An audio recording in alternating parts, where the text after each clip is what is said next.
Okay, good afternoon students. So the last topic of the managed code, difference between the managed code and the unmanaged code. Okay, இது வந்து உங்களுடைய bookல வந்து இருக்காதுமா இதனோட content. Just ஒரு additional informationsக்காக நான் வந்து உங்களுக்கு இது சொல்றேன். Okay. So managed code ன்றது நமக்கு தெரியும். The code which is executed by the CLR and whichever code is under the complete monitoring of the CLR அததான் நம்ம managed code ன்னு சொல்லுவோம். So அப்போ managed codeக்கு operating system இனுடைய support தேவை கிடையாது. So the code which is executed by the CLR instead of the OS வந்து managed code. But whereas unmanaged code ன்னு சொல்லும்போது code which executed by the operating system directly. இதுல வந்து CLRலாம் involve ஆகாது. நமக்கு வந்து direct operating system தான் வந்து add ஆகும். Okay.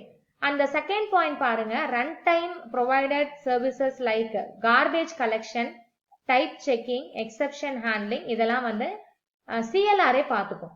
ஓகேவா, garbage collection, data type வந்து நமக்கு verify பண்றது, exception handling எல்லாமே CLR manage பண்ணிக்கும் in your managed code. But whereas in the unmanaged code ன்னு சொல்லும்போது இதுல எந்த விதமானதுமே OS take care பண்ணாது. program எழுத போற programmer அவருடைய programmingல garbage collectionக்கான coding எழுதணும், data type verificationக்கான coding எழுதணும், exception handlingக்கான codingம் programmer தான் எழுதணும். Okay. And the third point is for the managed code, the code is compiled by the language compiler into the intermediate language code அது வந்து compile பண்ணி கொடுக்கும். Okay. Intermediate language codeல இருக்கும் பொழுது நமக்கு அதனால என்ன ஒரு advantage அப்படின்னு கேட்டாக்கா, here the portability வந்து நமக்கு achieve பண்ண முடியும், platform neutrality achieve பண்ண முடியும். ஆனா unmanaged code பொறுத்த வரைக்கும் native codeக்கு தான் compile பண்ணும். That means நீங்க VBல program எழுதுனீங்கன்னா அது வந்து VB compiler மட்டும் compile பண்ணி native code கொடுத்துரும். பட் அது வந்து உங்களுக்கு intermediate language code கிடையாது, அதனால அது எல்லா மெஷின்லயும் support ஆகாது. ஓகேவா? So these are some of the few differences.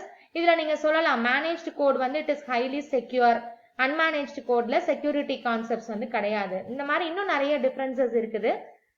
So அது வந்து இன்னைக்கு வந்து உங்களுக்கு நான் ஒரு assignment-ஆ கொடுக்கிறேன்.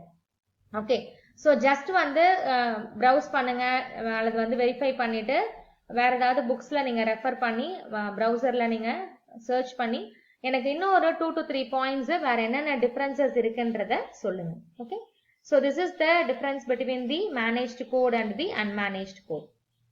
தேங்க்யூமா.